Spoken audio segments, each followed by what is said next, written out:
Are we starting? Yeah, Sure. let's start it. Yeah. Obviously, everyone knows what today's pod is going to be about.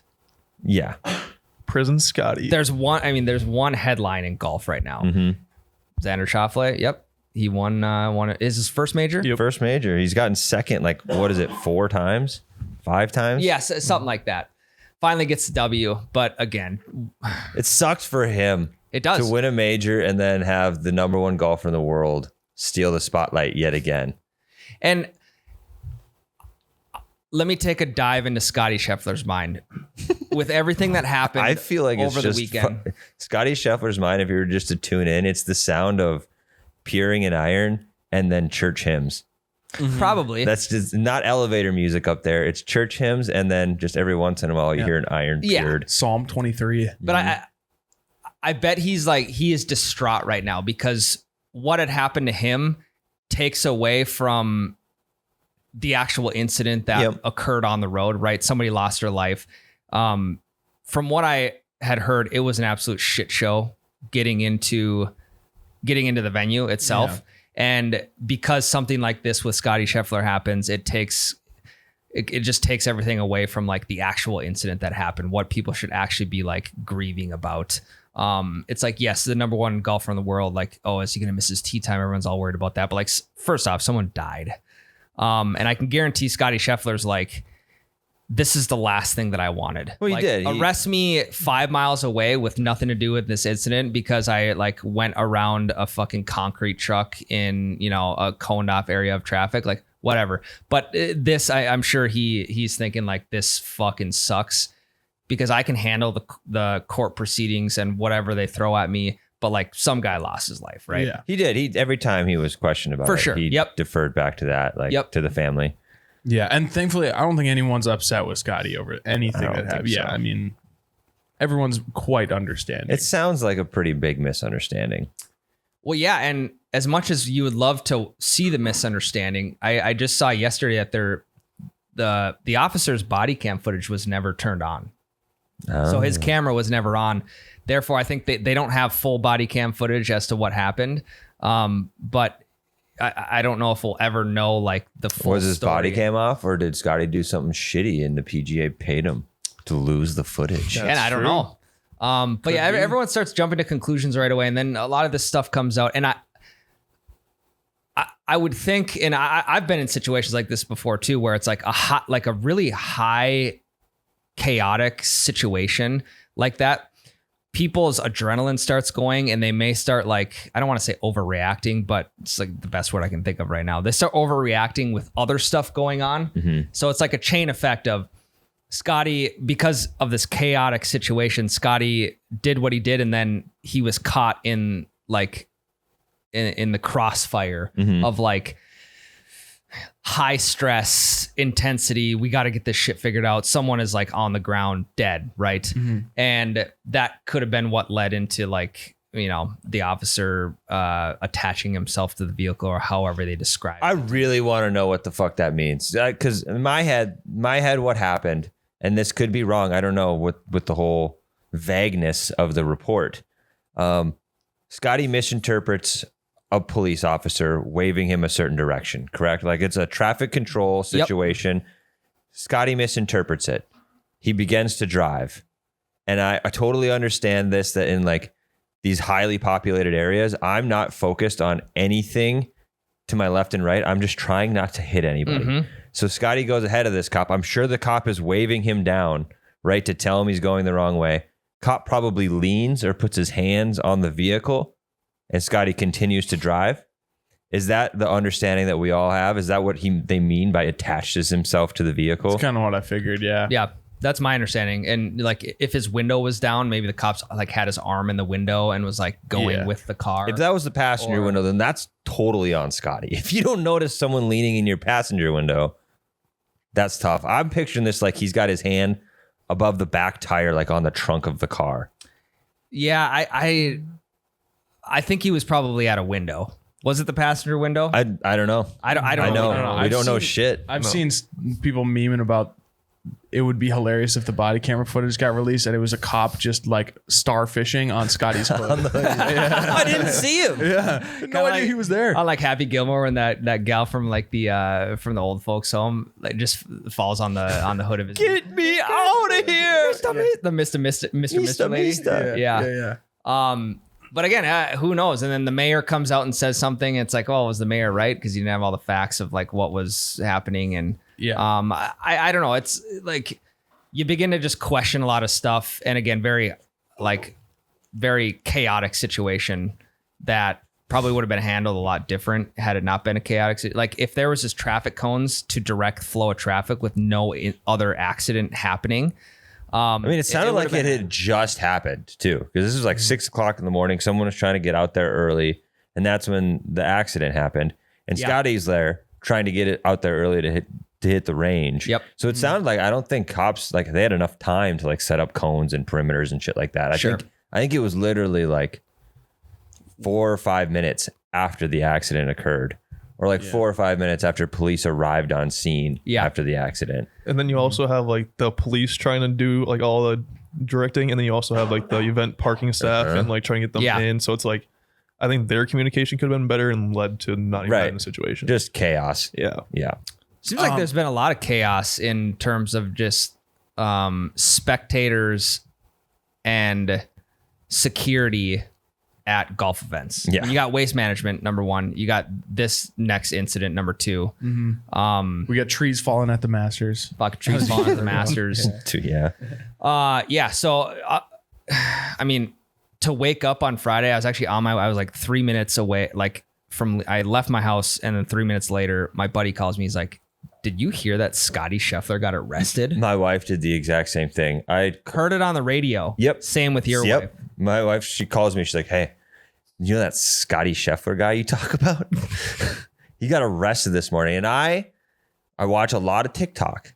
And I thought that this was one of those like dumb trends where the wife says something to try to get a rise out of the husband and they like hidden cam it. So I thought she was like screen recording me on her phone. I'm like, no, he didn't. Like, I know what you're doing. This is funny. Ha ha ha ha. And then she couldn't keep it together because I was calling her out. So then she started like breaking and made it sound even more like a joke. She's like, no, I'm serious. He did. Yeah. And like, you're so full of shit. Yeah. Now I really can't believe you. Yeah. Insane though.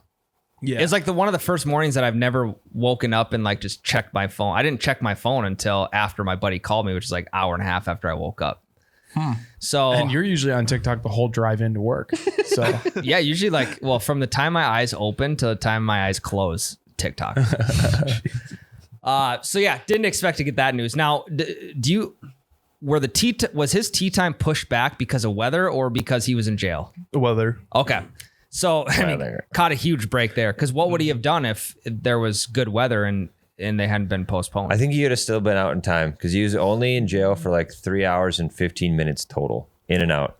Well, like when I read the timeline, it was like, I don't think it was like an long, was it? Yeah, it was like an hour and 20 minutes or something before he was booked and then he left jail. Like an hour or something like that. It was happening like 7-ish or whatever. He got arrested at like 6:09 in the morning. And his tea time was at like 10, but it should have been like tea time was 10:15. It should have been like 9. I've got the whole timeline. Pushed back.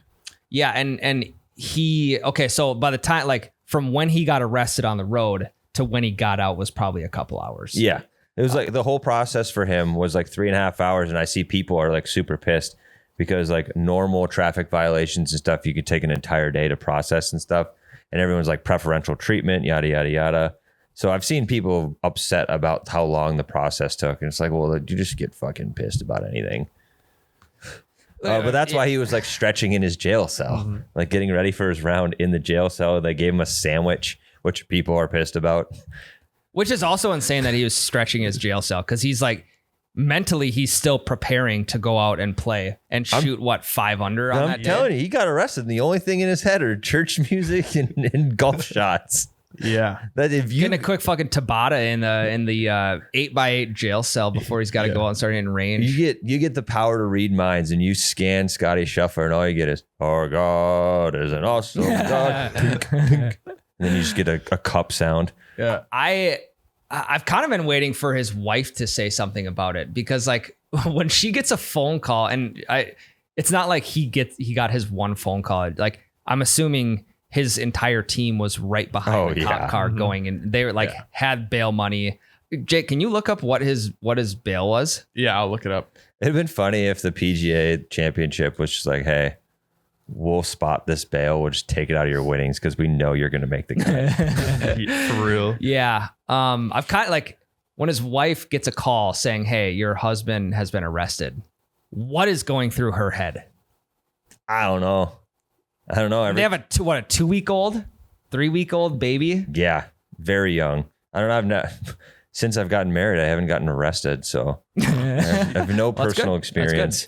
And also Scottie Scheffler, like he's only 28 years old. Yep. He's probably like a kid in that jail. But he's also probably one of the bigger guys in there. I did see a really funny skit of the kid that was in the drunk tank waking up to Scottie Scheffler in his cell.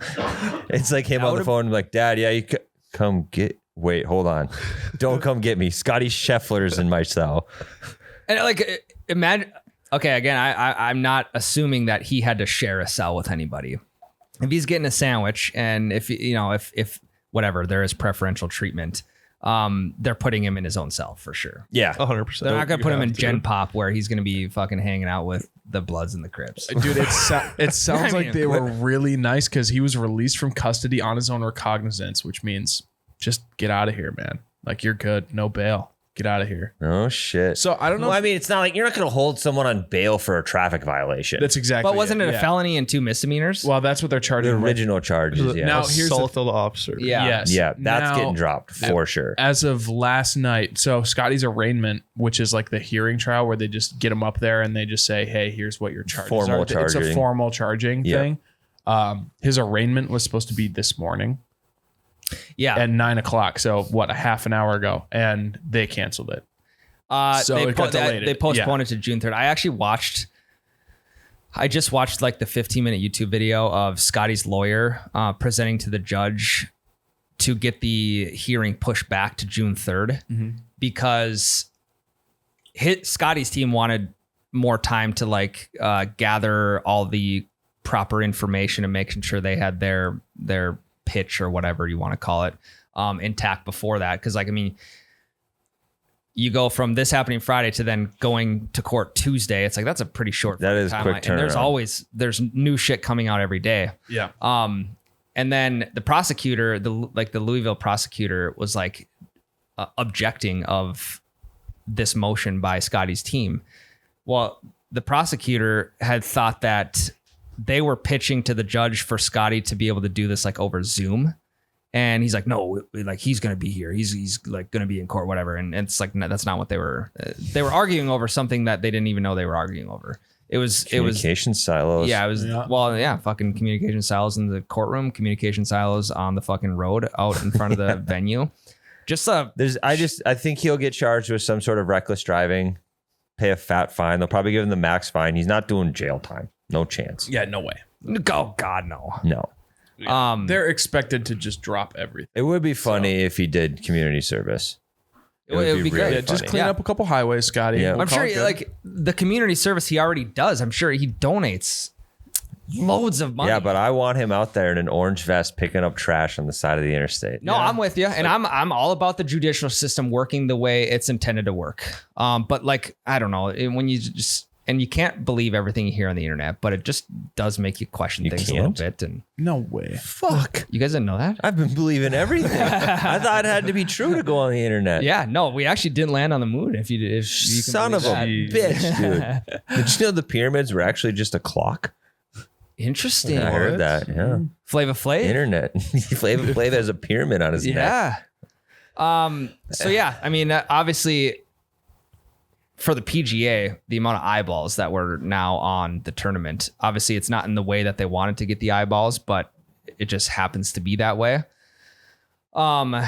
Scottie played lights fucking out the day he got arrested too. He did. And he didn't Holy shit. If he wouldn't have been stretching in that jail cell, he probably would have shot He's 2 been over. So tight. So tight. Yeah, he didn't even get that long to warm up. Yeah. But then like a precursor to all this happening leading up into this weekend, Rory files for divorce. Oh my God. Oh, hold on. So Rory and Scottie right now are both in need of a really good lawyer. Yeah. Welcome back to the Double Bogey Show. We are presented by Nicolay Law, who is a really good lawyer. A really good lawyer. Wrong kind of lawyer, but same. Same. Yeah. Same church, different gavel. Correct. That's a good one. Yeah. So yeah, if you guys are ever injured at work, like me, Trevor, you could probably call Nicolay for your broken ankles. And potentially get a suit there. I'm not going to sue Miles, but you probably could. But yeah, you guys check out nicolaylaw.com. The whole family they're not all lawyers, but they all work in the law office. It's you get treated like family when you call Nicolay. So give them a call if you're ever in need. And even if you don't know if they can help you, they'll let you know if they can help you. And if they can't, they'll point you in the right direction. So yeah, lawyers are kind of they're like an amazing species of their own, because they are anomalies amongst everybody else. Yes, they're people who are very good at debating and proving points, and it is. I'm excited to get Russell on the phone or even live on the pod just to again ask some burning questions that we have. He's going to be the guy to answer them. Yes, he is. nicolaylaw.com. Call them. It's also kind of sweet, just like us four in this room. If someone asks about a lawyer, it's like we have a guy now. We do. A guy. I like the older I get, and Trevor, you'll figure this out in like the next 6 to 10 years. Like you start to get more guys. So you got a auto body guy. You got a lawyer. You got a guy for personal. It is kind of true. No, seriously, like the more people you meet, like we just did our estate planning yesterday. It's like, hey, I got an estate planning. Yeah. Who's your guys' guy if like a golf club breaks or something like that? Lucas. Yeah, call Lucas or Boothie. Yeah, there you go. See, you guys Boothie have guys. does custom clubs at Sweet Shots. Yeah. And a lot of the times for me, my guys are just my college friends that now have their own careers. Correct. Yeah. Like my car guy is just my buddy who I graduated with that now runs a car dealership. Yeah. He sold me my truck. Yeah. Speaking of vehicles, I've fully committed, guys. We'll get to Rory in a second. Okay. I've fully committed to the dad mobile. I am now driving a glorified minivan. It's not a minivan. Yeah, it's not a minivan though. Glorified. It's way nicer than a minivan. In my opinion. It is. Yeah. No, it's way nicer. It is a 2020 Chevy Traverse. Jake, what's the license? What's the license plate third number? row seating. What's the license plate number It's on that? got dealer's plates. Oh, yeah, lucky. baby. I was gonna expose inconspicuous. Yeah, I want people showing up at your house now because they recognize your car. What did I do? I didn't do anything. No, I know. It wasn't my choice. Don't put this on me, Ricky Bobby. Deflection shot.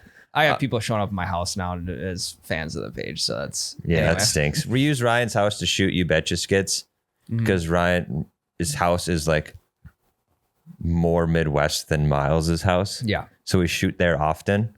And Ryan had some kids come knock on his door like, does the You Betcha guy live here? He doesn't know. So like, hey, if you're one of those Get the fans, fuck off my front don't step. do that. Don't go to Ryan's house ever. Unless he invites you. Yeah.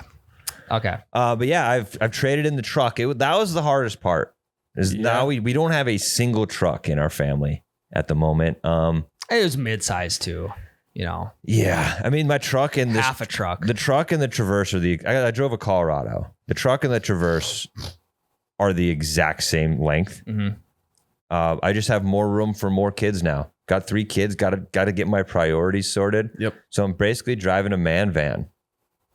It is sweet though. Is it? Hey, is it? Never have to worry about the golf clubs getting dusty in the back anymore. That's true. Yep. No more dusty clubs. That's it. I mean, that's a huge perk because, like, for me, every time I get in my truck in the morning, I'm like, "Fuck, it stinks in here." Oh, weird, because I have my golf shoes in here, and I have my towel that has dirt all over it, and like sweaty, like from wiping my sweaty hands or whatever. But I don't want to put them in the back of my truck because if I go down a gravel road, then I also don't want to be. I mean, golfing shoes were meant to get dirty. Yeah, but not dust wise. So actually, I have a solution for this because I actually thought of the stinky shoe situation. My back trunk has a thing that lifts up. You can hide shit in a sealed compartment. Boom, drugs. Put your weed in there. That's where I'm going to put my weed. Yeah, put your weed in there. Put your devil's lettuce in there. So if you guys want to just go for a cruise after this, I'll give you guys can sit in 3 separate rows. 3 Fucking rows go. of seats. Yeah, Trevor, you're in the way back. That's the safest for the youngest. Yes. Hell yeah. Yeah, getting new vehicles is great for like the first couple weeks, and when you can like show people, you're like, yeah, I got this new vehicle. Yeah. And then after that, if they're like, it's got to have function.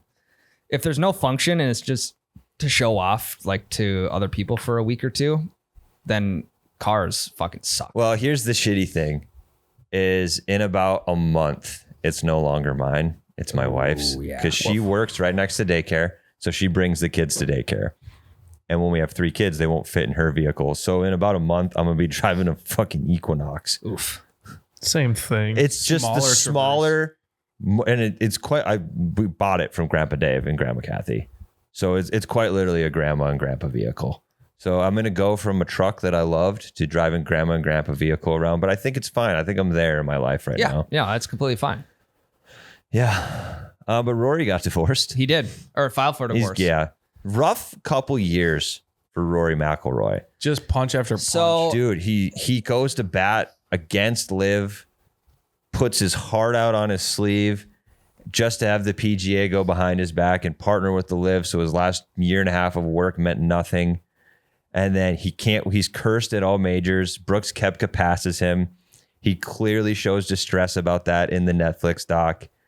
And now his wife is leaving him. Or he's leaving his wife. Who knows the details? Either way, homie's getting divorced. Things are not looking great for our boy. For the McIlroys. Well, even to throw into the middle of all that, him getting like, can someone explain to me the PGA Tour board? And so Rory was a part of the PGA Tour board, left, and then now he's not being let back in, or it's just that like he got kicked off the board. Oh no, he got kicked out of negotiations with Liv. What? Tiger's the only active PGA player allowed in negotiations. That's true. And Rory absolutely should have been because he's been the champion of. But now the board. So the board is it's the player board. Mm-hmm. So it's like Spieth. It was like Rory, Spieth, I think Justin Thomas, Tiger Woods. You have these high profile golfers who are part of this board, and now Rory is not. He's pretty much getting kicked off the board, kicked out of the board, or not allowed back in. Interesting. Do you have any? Can we get some background on that, Jake? Yep, got it right here. Well, this is on why they split. The divorce. Yes. Yeah. This is on why they filed. This is from a source to Us Magazine. Rory was a hard person to be married to, and a point of contention in Rory's marriage with Erica was that Erica was very lonely. I mean, I get that. Yeah, essentially, it's just that Rory was on the road all the time, and Erica was just upset with it. And they have a 3-year-old together too. Poppy. Poppy. Yeah, so that would be really tough. Ultimately, they Poppy were, makes quote, great muffins. we're living very different lives the last 2 years, and eventually she had a breaking point. I mean, to Rory's defense, she signed up for that. Yep. She didn't know. She knew that that's what life was going to be like. I'm not saying that it isn't hard, but it just sucks kind of that it's happening now because like she knew it was going to be like this. Yeah, they literally say she knew what she was getting into with his profession, and then they said, but once they had Poppy, she changed her perspective. That's fair. So it's totally fair. Okay, now, here's an argument on the live side of things. Less tournaments, one less day of golf. maybe a little bit more travel, but you got a guy like DJ who has kids and a wife. You have someone like Brooks Koepka who has a wife and a kid. Holy dude. And that's kind of like that's like their reasoning behind leaving the PGA to go to live is because they want to spend more time with family. And did Liv single-handedly ruin Rory McIlroy's life? If things are trending in that direction. He gets busier when Liv shows up on the scene because he's battling against them, right? He plays shittier. He plays shittier. And if he would have just signed with them, potentially could have saved his marriage. Wow. This man fucking hates Liv even more now. Dude. I mean, this is all complete conjecture. For sure. But I mean, it makes a little bit of sense.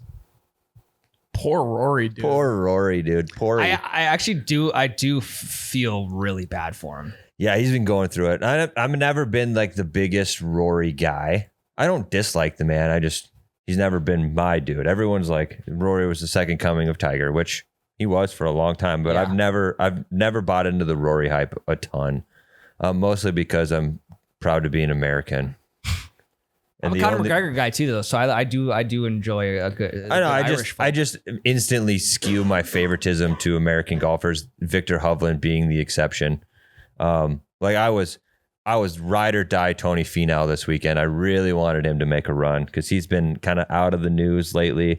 I love his family dynamic. Yep. And I was a big Tony guy this weekend, but he didn't get it done. Yeah. Who knows? Maybe does Rory live in the States? Do you guys know? I think he lives in Florida. I feel like he has to. If he's Yeah. playing. Probably You'd lives in think so. Florida. I was gonna say because like Tony Finau seems like he has a very good family dynamic, and he has 5 kids, and they travel to every tournament with him. Yeah, they have a bus, don't they? Something like that. Probably They do a riding a van fucking or They Tesla, probably have a yeah. Chevy Traverse. They Probably a take. Goddamn 2020. right. There's enough room in there. Yeah. Okay, so what I was saying before, back to the PGA Tour board. Rory McIlroy won't be returning to the PGA Tour board, saying Wednesday a plan to replace Webb Simpson was met with resistance from board members. Webb Simpson, who was one of 6 player directors, recently offered to give up his seat, but only if McIlroy were to replace him. McIlroy would have needed board approval to be reinstated to a position that he resigned from last November. Now, with that being said, he was met with resistance from the other 5 board members, being Tiger, Jordan Spieth, Adam Scott, Patrick Cantlin, Peter Malnati. Peter Maloney.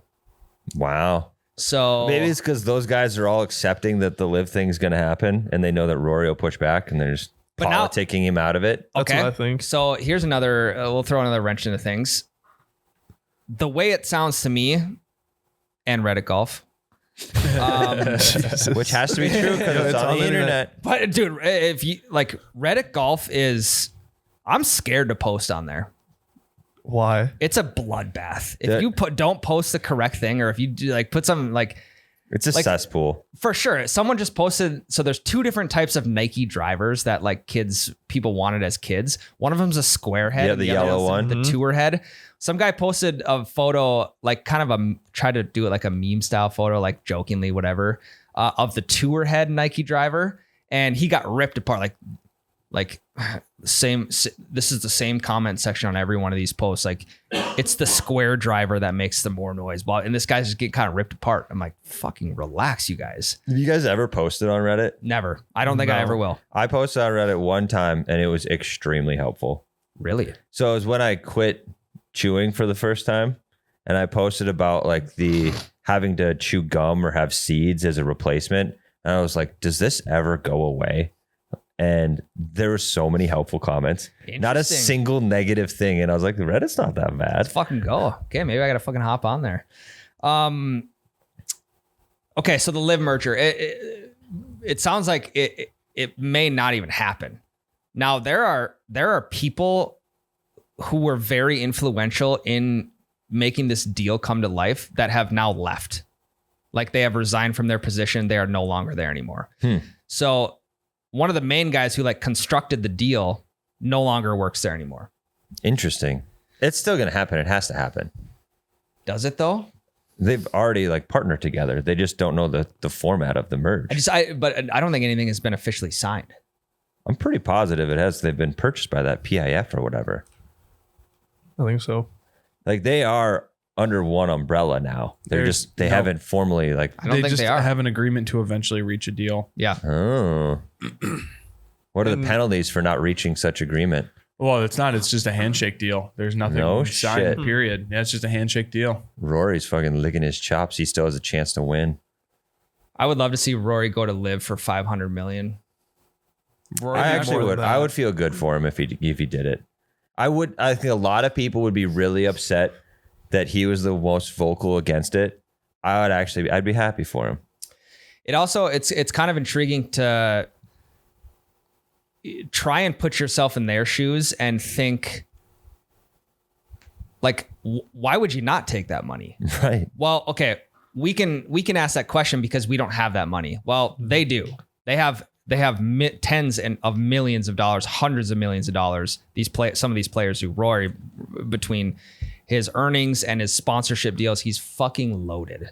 So I would love to dive into his head about like, hey, what do you like? Why would you not take that deal? And because you're not taking the deal, like, you obviously don't need the money. So what's it for? See, to me, the whole why not join the live argument died the second they allowed live golfers into majors. Because the whole thing of you'll never be the best, you won't play the best competition, you're just taking the money, died when you can still be the best and still play the best competition and win the most important tournaments. So why wouldn't you now? Like, absolutely. I just don't buy that argument anymore, because like Brooks Koepka can go and compete in every single major, and Bryson DeChambeau, I think, was the highest live golfer this weekend. Yep. Like they can still go and compete with the best and be able to put that feather in their cap. They also get to spend more time with their families. They also get to put less stress on their bodies. Yep. They also get paid a fuckload more. So it's like, why wouldn't you?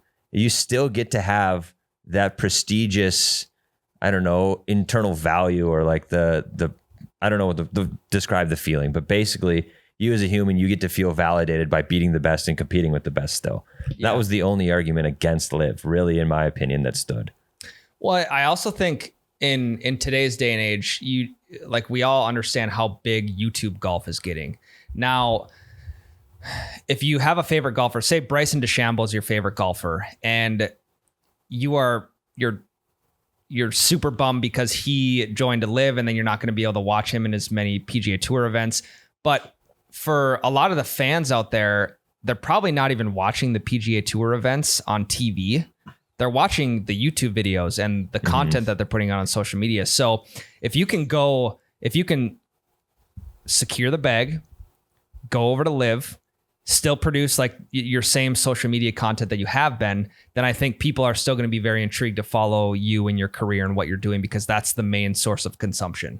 It's not you playing at the Wells Fargo from a Thursday to Sunday, and that's how you get your fix of watching your favorite golfer. Why is the Liv's issues with getting people to watch? Why aren't they just streaming it on YouTube?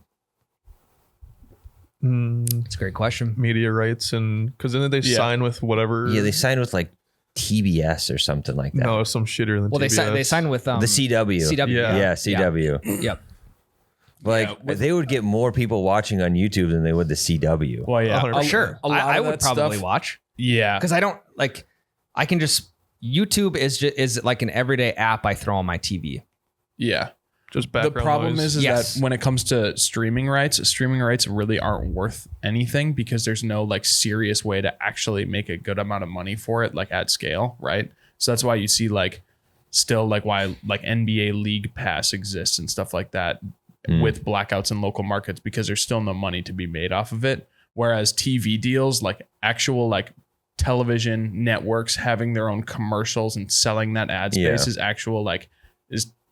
But if no one's watching it on the CW can't sell that ad spot for shit. I know, but the ad space is they make more money off of 10 viewers on TV than they ever will on 10 viewers off of streaming. I just think the viewers will come in more on YouTube, and then that ad money is better because there's more people watching. Just like the CW, I understand how the TV sales work because I worked in it. Yeah. Like no one is paying top dollar for an unwatched show's ad slot. For sure. Yeah. Yeah. However, I don't know. And YouTube's a free service as well. So like you see the Mike Tyson, Jake Paul fight being streamed on Netflix. Well, okay. Well, you got to pay if you want like high quality Netflix subscription. It's like $19.99 a month. Yeah. So there's and same with the UFC and ESPN Plus. Like you got to pay the $10 a month for ESPN Plus, and then $80 for a pay-per-view. Exactly. And you are right, Tyler, that it would bring in more people. But when you add in a paywall barrier for internet streaming that's comparable to cable in order to allow the same access, it's still way more. Cable still makes way more money and is able to pay way more money for their TV deals. I just think their whole branding of like we're the younger generation's version of golf, and then they went with the CW. Just didn't sit right with me. That seemed weird. Yeah, very odd. Very odd. Anyway, what were you saying, Ryan? I'm so sorry. I keep interrupting you. I'm not even sure. Probably just wasn't important enough. We're doing a lot of pro golf talk. Have you guys hit it lately? I haven't been out there. Obviously, my leg's fucking broken, and I still have no scooter. So, let's see. Oh, I played last Thursday. Last Thursday morning. Country club again. Ryan, dude, not Oxbow, but he's gonna roll in one day in a 3-piece suit and a fucking Rolex, and he'd be like, "Hello, peasants." No, and again, I just like it's kind of like having a boat at the lake. You don't need a nice boat. You just need a friend with a nice boat. So I don't need a country club membership. I just need friends with country club memberships. Do you have to pay? Yeah. Not all the time. Well, yep, I pay all the time. No. Yeah, as a guest, you have to pay. Okay, At Oxbow, you're required. You're required. He does get X amount of free guests per month. Yeah, I think. And I've always been the free guest. I've never paid when playing the country club. Well, so I went in and paid it, and it was $70 for 18 holes and half a cart. So at that's Oxbow? No, at MCC. I was gonna say. Oh, so you're playing multiple country clubs now? Oh yeah. Ryan. Yep. A huge swinger, huh? Yep. Holy shit! And here's the reason. Will any public courses will you grace them with your presence? I would love to if there's a fucking tea time open. That's fair. That is fair. Again, like I'm starting to think more and more. Like I'm slowly trending. I mean, I'm still like 99% public, 1% country club. Not this year. But now I'm trending. I'm probably 90-10 now because my buddies will just text me on a Wednesday and be like, "Hey, you want to golf tomorrow morning? How did you get a tee time? And what time do you want? Like, what time can you go?" I'm like, "Oh, hey, how about 7:45 a.m.?" They're like, "Okay, I got one for 7:50." I'm like, "How did you do that? Easy, you wizard." So, it's our fault for discouraging people to go to the country clubs. Now everyone's getting public tee times. Well, again, you got to have a buddy with a country club membership. I'm still holding out on getting a membership. Don't need one. But it's hard to pass up because number one, it's my buddy who I love golfing with. And number two, it's like on 16-hour notice, we can go golf whenever we want the next day. Yeah. So we were the first tee time out. We played 18 holes last Thursday morning in 2 hours and 36 minutes. Oh my God, dude. All right. You're making this country club thing sound pretty fucking nice. It was awesome, dude. It had just, it pissed rain the night before. Carts were still out and going. No way. So I'm like, let's fucking go. Also shot a 90. First 90 of the. That's 90 a tough plus course, though. I've heard really tough things about that course. Not like it's a shitty course, but it's really hard. Yep. I still can't putt. I had five. Let's see. Even on wet greens. Even on wet greens, they weren't. They were assuming for the first 8 holes. I assumed they were wet and slow. They weren't. So 3 putts, and I believe I had 5 double bogeys in 18 holes. So that there's 10 over right there. Pretty average for me. Still can't putt. And I did take the old man advice. I was like, okay, I didn't crouch down and line a single putt, like line the ball stripe. I didn't line a single putt up with that. Okay. I went up and hit it and I still couldn't putt. So listen to this shit. I would like to present further evidence on old men being able to read greens without trying. Mm-hmm. Grandpa Dave was calling putts on TV. We're sitting there watching the PGA Championship. A 2D image. On a screen, and someone would be looking at their putt and he'd be like, it's going to break left right at the hole. And then it would break left right at the hole. I mean, they do give pretty good camera angles where you could... But if he can call that on TV, why aren't the professional golfers making that putt then? It was insane. I mean, it's probably a little bit more that goes into that. Than that That's just years and years of playing greens over and over. I'm with you, though. Now, when are they going to come? And I know 18 Birdies has, I believe they have the green reading feature. Yep. It's like it's not a heat map, but in a sense it looks elevation like map. Elevation map. Yep. they need a pair of glasses that does the same. A pair of glasses where you can click a button and then it'll give you elevation of the green. Do you think maybe like those Ray-Ban smart glasses might be able to pull that something off? Something like that though. Or the Apple Visions or something. Yeah. Well, I'm not going out on the course with those big ass things on my face. Those tan lines would be crazy. Last time I got a new pair of glasses, the salesman was hammering the Ray-Ban smart glasses hard. What do they do? Like what? You can like watch TikTok on them and stuff. I don't want to really enter that world. No. I like reality kind of. Me too. I mean, a lot actually. Yeah, dude, I've got the Oculus or whatever, which is kind of like the OG. Yeah, the OG one, and it sucks. Yeah, they're like not that fun. I've heard really good things about the virtual golf when you get the weighted controller. Yeah. I've heard that that's like the future of it'll to get rid of simulators. Yeah, but I haven't tried it yet. I've heard really good things about it. I'd love to try it, but I'm not going to spend that money myself. So the only time I'll use it is someone else has it. It's gotta like have a friend with the virtual golf. Yeah, it's still also not really accurate. It makes you feel really good because it like you play golf well on it, but like you'll finish your round like 5 over. Well, a dude DM'd me and told me that he travels a lot for work and he spent a shitload of money on a really nice setup. I remember this message. Yeah. And that he just he'll play 18 in his hotel room every night when he's traveling for work, which I think is cool. Because like if you want to golf on a work trip, you got to do it in the morning, or you got to hope your thing's done early enough to go out after you're done with it. Yep. So I think that's kind of a sweet deal. I would use it for something like that. Yeah, no, I like that. It's you think it'd be simple, right? I do need to try the 18 birdies. Have any of you guys? I've messed around with it, but I don't really use it. No. Just learn aim point. You got it. I've fucked around. I've tried it. It's just, you guys, I just can't. I'm just gonna FaceTime my grandpa every time I am on a green and be like, "What's the read here?"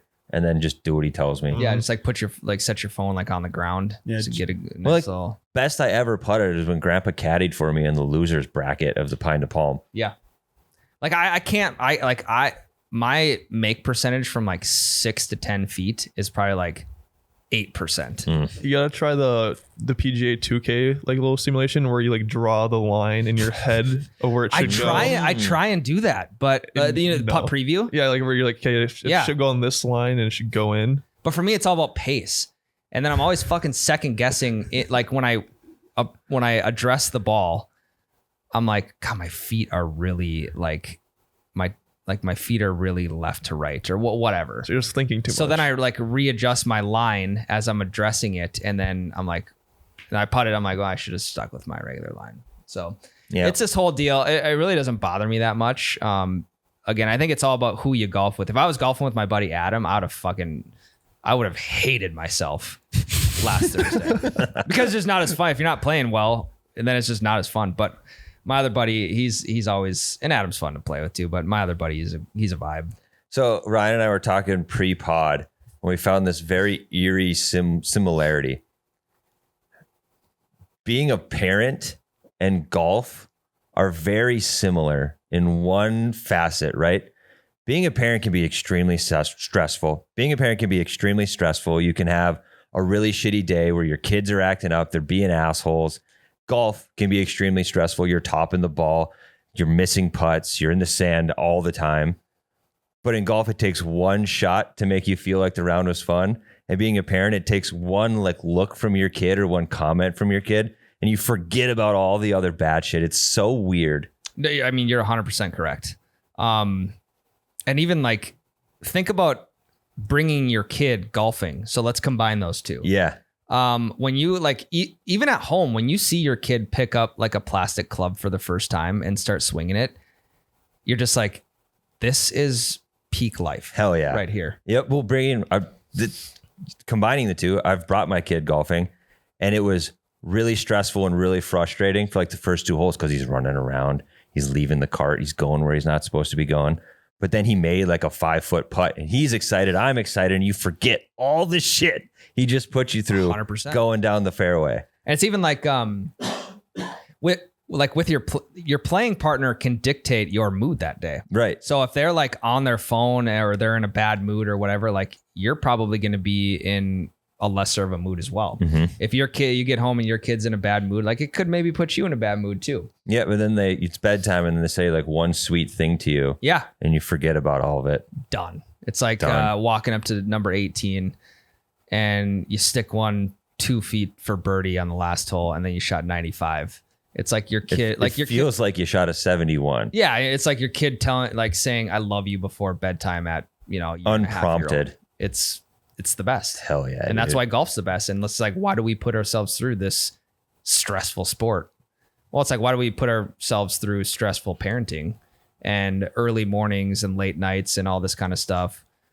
And it's like, okay, well, it's that one shot. Yep. That brings you right back. Little victories. That was emotional corner with Ryan and Tyler. Yeah, that was nice, guys. Yeah. Doc. Should we take a break or what? Let's take one. Okay.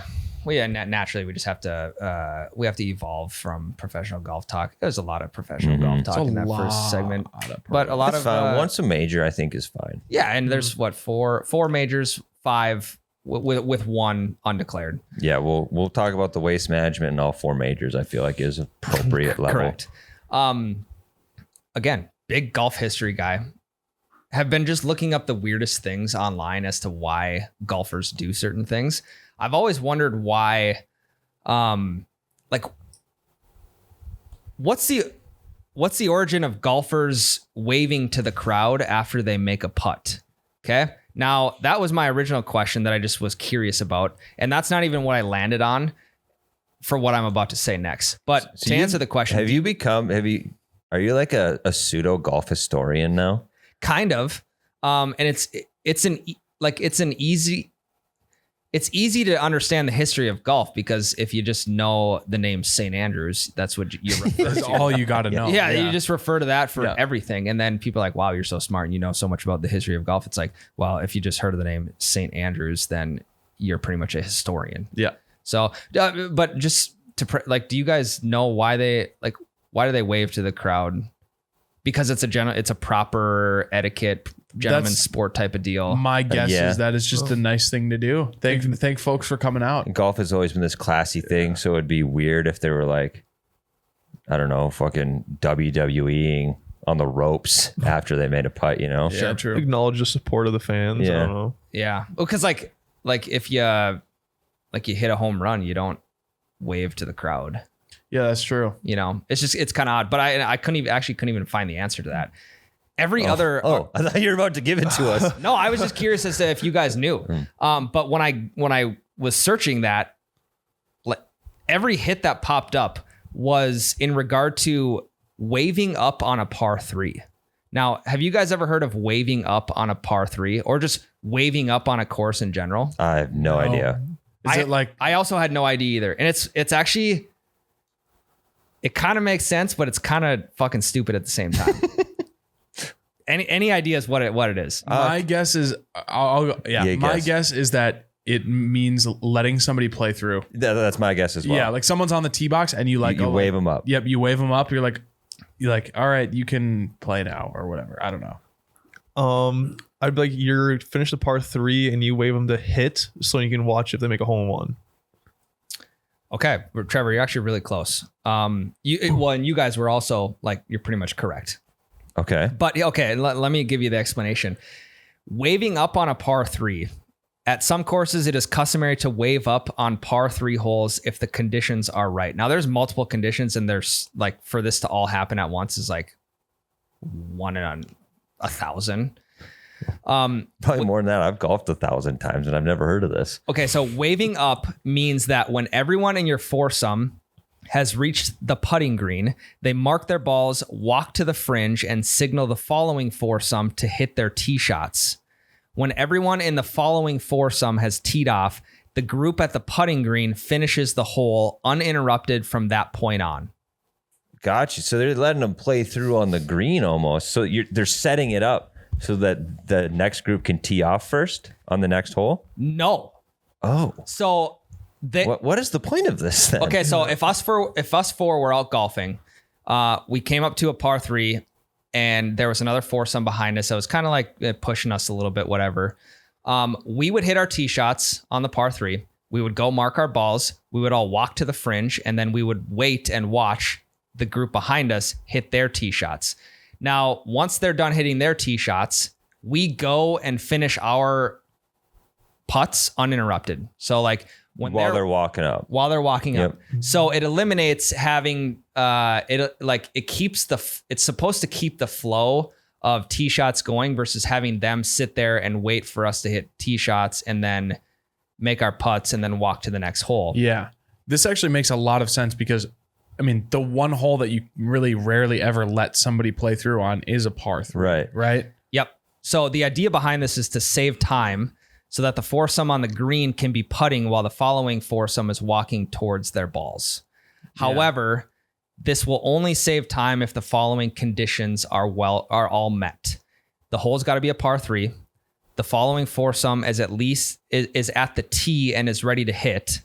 The group at the next hole has not teed off yet. Right, because you're going to have to wait regardless. Correct. Condition 2 is necessary, that being the following foursome is at the tee and is ready to hit. That one is necessary as not to hold up these golfers on the putting surface unduly, yeah. Interesting. Condition 3, which is the group before you has not teed off yet. Condition 3 applies that the group at the putting green would have to wait at the next hole anyway, even if they were to putt immediately. So they might as well wait while the group behind can at least advance the ball sooner. Yes, this is just pretty much saying that if there's anybody in front of you, don't do this, obviously. But no, you're supposed to do it if there's someone in front of you because you're going to have to wait anyway. Correct. But also do it if there's no one in front of you too. Like it would just still go faster regardless if there's anybody in front of you. That's what you would think because you're going to have to sit there and wait on the fringe anyway. Yeah. And then it would create more space if you hit your tee shot and then you hit your putts and walk to the next hole versus marking and letting the group behind you hit.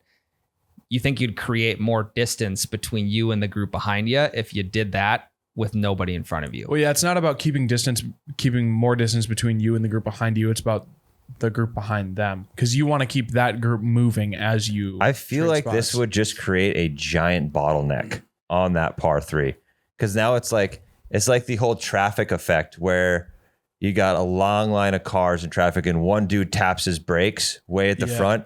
And then there's a ripple effect of everybody having to tap their brakes in that line of cars. I feel like this would do that same thing on the golf course. Everyone is cruising. They get to this hole and it's just woof, they have to stop quick. And then it speeds up again and then you're out of the traffic line. Yeah. And this article said, frankly, I'm not sure if it's ever been demonstrated that waving up really works other than to allow operators to cram more golfers onto the course simultaneously. Which we do want. We don't want it. Many courses actually... But we do. Yeah. We want good pace of play, but we also want some fucking tee times. Many courses actually discourage waving up because of the risk of injury to those players standing at the green, which makes sense. Also, you could just do... I mean, if you think about it, the extent to which waving somebody up works on a par 3, you could also just wait until the very next par 4, hit your tee shots, and then have them hit their tee shots as well. See, I think this works best in a situation where, like Jake said, there's no group in front of you, and your intent is to let that group behind you play through. So you guys mark your balls, you let them hit their tee shots, you finish the hole, right? You go to the next par 4 while they're putting, you hit their tee shot, you hit your tee shots on the par 4. Then that group joins you on the tee box, hits their tee shots, they finish that hole, play through you, and then you drive up to yours and go. So that kind of slows down the playing through or speeds up the playing through a little bit. Yeah. Now, I had never heard of this before. So if like what like I wouldn't even know what the motion or the call is if someone was waving me up. Yeah. True. That would just cause mass confusion on the courses we play. Well, yeah, and like the people behind us would be like, "Why the fuck are you standing on the fringe?" Yeah. I'm I'm gonna hit you, dude. Move. Yeah. I don't think if putting myself in the person on the tee box's shoes, someone waved at me in that situation, I don't know what I would do. I would not hit. I wouldn't either. I would get pissed. You'd get pissed at something that is trying to be nice. Trying to work with the pace of play here. Plus, also, if they don't understand the rules, I'm not going to stand on the fridge and go, okay, we've got 3 conditions that need to be met. You know? Like, yeah. Say check if this one checks out. yeah, I'm not doing that. No. So, and I'm also not trying to teach somebody how to do that. I will say everybody knows that you just hit your tee shots and then let somebody play through. I think that still advances the pace of the game, right? Because like, say you were in that same situation, par 3 to par 4, you've finished up the par 3 and you know that you're going to let the group behind you play through on the par 4. What you can do while they're finishing up on the green is go hit your tee shots. And then by the time that all of those are done, they'll be ready to come up right behind you. Let them hit their tee shots and take off. There's no time being wasted there. Yeah, and if there's an ideal place to let somebody play through, it's going to be at the bev cart. Also very true. Yeah. So Yeah, this is a dumb rule. You're right. I don't really understand it. So this is in the rule book? It's not in the rule book. No, it's just just like it's supposed to be like a common phrase that people, just an etiquette thing. Yeah. Well, people, I know we taught it to you, but let's just not do this. Well, the bev cart is a great place to let somebody play through because it's like that's probably a 5-minute process to at least order, get your drinks, pay, get back in your cart. Mm-hmm. So, and then there's like, it's just the group behind you, unless they decide to hit the bev cart too, then it bottlenecks everything. Is the bev cart bottlenecking tee times? It is. Literally, you get a bottle. Yeah. True. No glass in the course. Never mind. I feel like just having bev cart stands, like 2 on the front, 2 on the back, to where you know where you're stopping. You walk right up to it. You can prepare. Because sometimes the bev cart just appears out of nowhere and you're like, oh, fuck off. Do we need anything? We got 1 beer in the... Okay, we better get something. There's a huge difference in vibe, though, of the bev cart creating a bottleneck as opposed to slow golfers creating a bottleneck. Yeah. There's zero animosity, at least for me, if I have to wait at a tee box because the group in front of me got beers. Like, I'm not upset with them in any way. But if homeboy is hitting his 4th drive because he hit his first 3 in the water, then I'm going to get frustrated. Yeah. Because he's taking that long because he stinks. Yeah. And not just owning the fact. Like, if I hit my second shot in the drive or second drive into the water, I'm just going to go drop a ball to not fuck over the group behind me. Has there ever been anything done where it's just like a mobile ordering app for bev cart service? So like the bev cart is not driving around asking if people need anything. They're just kind of stationary at like a mini bar in the clubhouse, and you can go on the app. You can order what you want. Say, we are on the fairway of number 6. Gaylord Springs, Nashville, Tennessee, in-cart ordering delivery system. Damn. Phenomenal. Whereas like on the screen you can order. You order it and then it knows where your cart is because of the GPS system in your cart. We didn't use it because it was cart path only. We were never in our goddamn carts, but Yep. Phenomenal. Very fun. Because then you're on your own time. yeah. You're not on the, because you may have to make just a quick decision, like we better get a 6-pack now because we don't know if we're going to see it again. It's honestly, I think it's super smart to have something like that because the bev cart's still going to be ripping around the course, and it's just going to be like an Uber Eats situation where they like drop something off on your, like if you get DoorDash and there's like your Dasher's dropping off another order in your vicinity, it's the same shit as that. They're like, all right, well, we have a group on 17 and 18 that both want beers. I'll stop at the 17 group first, hit them up, and then head to the 18. Oh, here's another order for a group on 12. I'll circle around and go back to them. Get a drone. I talked to my buddies about this. They should have just drones. MJ's always has that. Just have some dude sitting there, just sitting in the room, just get anything on there, fly it over. Like, it's so simple. See, the problem with the drone situation is they haven't found a good way to handle multiple drinks. So like they could do like 2 beers at a time. Mm-hmm. So we each get a beer, and then the drone's got to fly back, get 2 more beers for you 2, then come back and deliver it again. So it's a little inefficient. But if they improve drone technology, then yes. And you'd have to have someone who knows how to fly a drone too. So here's an idea I was thinking of a month ago, and I don't know why I never brought it up. A lot of the things I drink on the course are these canned mixies, and beers obviously come in a can, so on and so forth. Why not just have vending machines? Underage, IDs, yeah. Their immediate hole in the plan. Yeah, IDs. You've got a 21 and up course, vending machines. There we go. Yeah, on every single works. hole, you've got your canned whiskey Cokes. I get those canned mules all the time on the course. I really like those. You've got all your draft beers in cans, and you just vending machine it. Weren't you a bouncer? I was a bouncer. So don't you have to like scan ID? So was there something on there you can scan your ID to get access to then purchase one? But then like you're 19, I'm just giving you my ID to scan. Yeah. I would hypothetically, I would never actually do. But also, that. like, how do you keep those beers cold if it's a vending machine? Vending machines are cold. That's I mean, if you get like a pop out of vending machine, it's cold. Yeah. I mean, you'd have to have power all the way out there. You just have a fucking gas generator just going loud as shit. 6 extension cords from the clubhouse all the way out. So we've seen those like golf ball vending machines. If I ever buy a house on the course, I'm going to sell beers at my fence. ID everybody. It's a good idea. You need a liquor license? I'm not going to get fucking caught. Fuck them. Kids don't get in trouble for lemonade stands. Scottie got arrested. I can get arrested. Yeah, I'm faster than Scottie though. Honey, Not right Scottie now. got arrested. So what's the big deal? Yeah. He's got a kid. I mean, like we said before, the solution to everything is night golf. Yep. So we could get that. How's that solution to the vending machine situation? No, the solution to just speeding up pace Oh, play. yeah. Yep. And it doesn't even speed up pace play. It just opens up more tee times. Mm-hmm. So I don't know. All right. That's all I got for you guys. That's all I got as well.